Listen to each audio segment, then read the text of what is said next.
हम लोग चाहते थे, मैं चाह रही थी कि जाऊं धरना स्थल पे अपने साथियों के साथ भी झंडा भी फहराऊं और तिरंगा यात्रा पे जाऊं। लेकिन यहाँ पे डॉक्टर्स के साथ साथ यहाँ पे प्रशासन भी हमें रोक रही थी, जाने नहीं दे रही थी। वो लोग बार बार रोक रहे थे। मैंने बहुत कोशिश की जाने की। एक तो पुलिस महिला थी, उन्होंने पकड़ लिया हाथ को बहुत ज़ोर से और खींच रही थी इधर कि नहीं नहीं जाने देंगे, नहीं जाने देंगे। किसी को झंडा फहराने से नहीं रोक सकते हैं, आप किसी को तिरंगा यात्रा में जाने से नहीं रोक सकते हैं। ये अधिकार संविधान हमें देता है। क्यों नहीं आ सकते हैं ये बताइए। जब वो देश विदेश के दौरों पे जा सकते हैं, यहाँ कहीं और प्रोटेस्ट होता है, प्रयागराज आप जा सकते हैं, लेकिन यहाँ पे झारखंड से क्या दिक्कत है, जो क्यों नहीं आ रहे यहाँ पे? क्या यहाँ के बच्चों का जो दर्द वो दर्द नहीं है? यहाँ के बच्चों का दुख वो दुख नहीं है क्या? लेकिन एक बार भी आप सोचें कि नहीं, यहाँ जो बच्चे जो बीमार पड़े हैं, जो आज ना कल मर जाएंगे, उनसे एक बार पूछ लें, उनका हाल आकर के जान ले कि आखिर क्यों ये लोग यहाँ पे पड़े हुए हैं, उनकी तबीयत कैसी है, डॉक्टर्स क्या कह रहे हैं। रांची में चल रहे स्टूडेंट प्रोटेस्ट में से एक प्रोटेस्टर हबीबा सदर अस्पताल में एडमिट हैं। वो हंगर स्ट्राइक पर थी, जिसके बाद 4 दिन पहले उन्हें यहाँ पर एडमिट कराया गया। आज सुबह जब हबीबा तिरंगा यात्रा के लिए निकलना चाह रही थी, तो हॉस्पिटल प्रशासन, जिला प्रशासन और पुलिस एडमिनिस्ट्रेशन ने उन्हें बाहर नहीं निकलने दिया। जब यहाँ से कॉल आया तो अब हम शाम के वक्त वहाँ पर पहुँचे हैं और अब हम हबीबा से बात करेंगे और समझेंगे कि आखिर सुबह से शाम तक उनके साथ क्या हुआ। रांची में जो स्टूडेंट्स का प्रोटेस्ट चल रहा है जयपाल सिंह मुंडा स्टेडियम में, उसको 22 दिन हो चुके हैं और 12 दिन से स्टूडेंट्स हंगर स्ट्राइक पर हैं, जिनमें से 2 स्टूडेंट्स को सदर अस्पताल में, रांची के सदर अस्पताल में एडमिट कराया गया है। इनमें राहुल क्रांति को सबसे पहले, उसके बाद हबीबा को एडमिट कराया गया है। हबीबा, कैसी है तबीयत आपकी? जी थोड़ा सा सुधार हुआ है, लेकिन तबीयत दिन ब दिन तो बिगड़ती ही जा रही है। वीकनेस पहले से काफ़ी ज़्यादा हो रहा है। आज तिरंगा यात्रा थी 15 अगस्त के दिन, और हमने कुछ वीडियोस में देखा कि आप बाहर आना चाह रही थी, लेकिन आपको बाहर निकलने नहीं दिए गए, ना ही आपको प्रोटेस्ट साइड जाने दिया जा रहा है। बिल्कुल, हमें आज आज़ादी मिला है और हम लोग चाहते थे, मैं चाह रही थी कि जाऊं धरना स्थल पे अपने साथियों के साथ भी झंडा भी फहराऊं और तिरंगा यात्रा पे जाऊं। लेकिन यहाँ पे डॉक्टर्स के साथ साथ यहाँ पे प्रशासन भी हमें रोक रही थी, जाने नहीं दे रही थी। मैंने बार बार बोला कि अगर आप लोग, वो लोग कह रहे थे कि आपकी सेहत सही नहीं है, हम हमारे ही में है, हम लोग नहीं जाने देंगे। तो मैंने कहा अगर आप लोगों को इतना केयर है मेरी, तो फिर आप 1 घंटे के लिए पुलिस प्रशासन मुझे दे दीजिए। क्यों नहीं दे देते? 1 घंटे में फिर वापस आ जाऊँगी। मैं आप लोगों से वादा करती हूँ कि मैं बस प्रोग्राम करके ख़त्म करके वापस आ जाऊँगी और आपके पुलिस प्रशासन के साथ ही मैं वापस आऊँगी। इवन दिन उन्होंने पुलिस प्रशासन नहीं दी और वो लोग बार बार रोक रहे थे। मैंने बहुत कोशिश की जाने की, मेरे साथ मेरी मित्र भी थी, मेरी दोस्त थी, बहन भी थी, उन लोगों ने भी बहुत बोला। एक तो पुलिस महिला थी, उन्होंने पकड़ लिया हाथ को बहुत ज़ोर से और खींच रही थी इधर कि नहीं नहीं जाने देंगे, नहीं जाने देंगे। तो ये बहुत ही गलत किया जा रहा है। ये अधिकार हमें संविधान ने दिया है। आप किसी को झंडा फहराने से नहीं रोक सकते हैं, आप किसी को तिरंगा यात्रा में जाने से नहीं रोक सकते हैं। ये अधिकार संविधान हमें देता है और ये सिर्फ हमारा अधिकार नहीं है, ये कर्तव्य भी है। हमें अपने कर्तव्य का पालन भी करना है, लेकिन आप कैसे रोक सकते हो?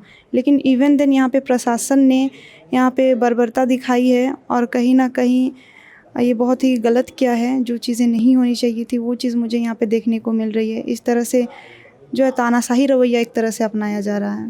मुझे आप एक बात बताइए कि 10 अगस्त जिस दिन विधानसभा मार्च था, उस दिन तक जो है, उससे पहले तक सरकार वार्ता कर रही थी, लेकिन उसके बाद सरकार की ओर से आज 5 दिन, 15 तारीख है, 5 दिन में कोई वार्ता सरकार की ओर से हुई नहीं है। आप लोग हंगर स्ट्राइक पर बैठे हैं, वहाँ स्टूडेंट्स प्रोटेस्ट साइट पर बैठे हुए हैं।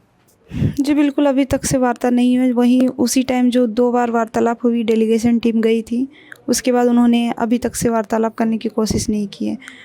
हमें उम्मीदें हैं, हमें लगता है कि सरकार इसको लेकर के गंभीर है, कहीं ना कहीं पहल करेगी वो। इसी आस पे हम लोग हैं। आज ना कल वो हमसे बात करेगी, आज ना कल वो हमसे बात करेगी, लेकिन इवन देन अभी तक से नहीं आया है कुछ भी। आपकी पिछली अपील के बाद हमने देखा था कि राहुल गांधी का ऑडियो कॉल आया था। उसके बाद वो चाह रहे थे स्टूडेंट्स को बुलाना वहाँ पर दिल्ली में, लेकिन स्टूडेंट्स ने मना किया। उन्होंने कहा कि अगर आपको मिलना है तो आपको रांची आना होगा।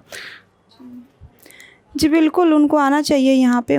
यहाँ पे उनकी सरकार है, गठबंधन की सरकार है, और वो क्यों नहीं आ सकते ये बताइए। जब वो देश विदेश के दौरों पे जा सकते हैं, यहाँ कहीं और प्रोटेस्ट होता है, प्रयागराज आप जा सकते हैं, लेकिन यहाँ पे झारखंड से क्या दिक्कत है, जो क्यों नहीं आ रहे यहाँ पे? झारखंड को आप लोग इतना कम क्यों नाप तोल रहे हैं? क्या यहाँ के बच्चों का जो दर्द वो दर्द नहीं है? यहाँ के बच्चों का दुख वो दुख नहीं है क्या? सबका दुख है, सबका तकलीफ़ है। यहाँ के बच्चे 26 साल से हताश हैं, यहाँ का दर्द तो ज़्यादा दिखना चाहिए, लेकिन फिर भी वो नहीं आए हैं अभी तक से।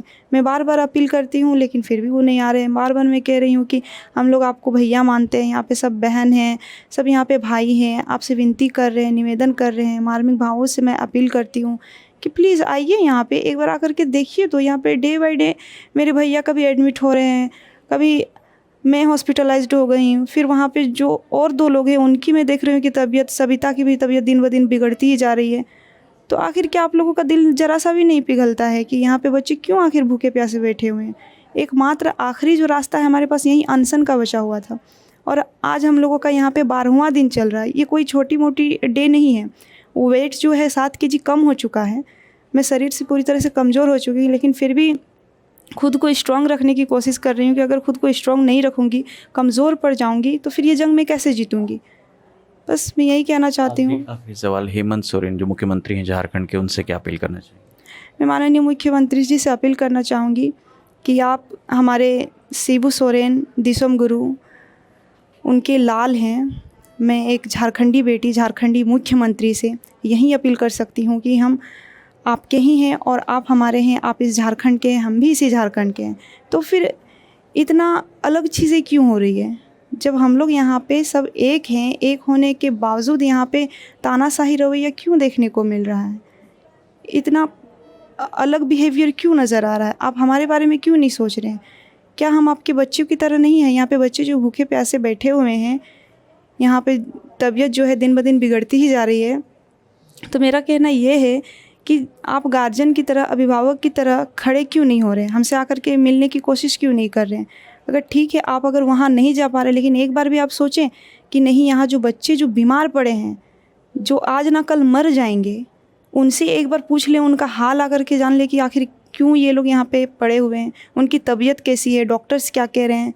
दिन ब दिन वो लोग टेस्ट पे टेस्ट लिख रहे हैं, डेली सलाइन पे सलाइन चढ़ रहा है। वो लोग हमें ज़िंदा रखने की कोशिश कर रहे हैं, लेकिन फिर भी हम लोग यहाँ पे मरे जा रहे हैं। तो आखिर आपको ज़रा सा भी क्यों नहीं फ़र्क पड़ रहा है? मैं माननीय मुख्यमंत्री जी से यही अपील करना चाहूँगी कि हम लोग कोई आतंकवादी नहीं है, हम लोग आपके ही बच्चे हैं, कहीं बाहर से आए हुए नहीं हैं। झारखंड के हम लोग यहाँ पे मूलवासी हैं, आदिवासी, सदान, सब हम लोग यहाँ के मूलवासी हैं। तो आप हमारे बारे में नहीं सोचेंगे तो कौन सोचेगा? हम लोग यहाँ पे जो सदान और यहाँ पे जो मूलवासी हैं, आदिवासी हैं, वो आपको बहुत मानते हैं। वो कहीं ना कहीं सोचते हैं कि यही हमारी सरकार है, कोई और हमारी सरकार नहीं बन सकती है। आपको इतना मानते हैं वो, तो प्लीज़ आप उनके लिए सोचिए। हम बच्चों के साथ इंसाफ कीजिए, न्याय कीजिए, हमसे मिलने की कोशिश कीजिए। हम लोग वाकई में आपसे बात करना चाहते हैं। ठीक है हबीबा, हम चाहते हैं आप अपना ख्याल रखें और ये भी चाहते हैं कि सरकार जल्द से जल्द आपकी बात माने।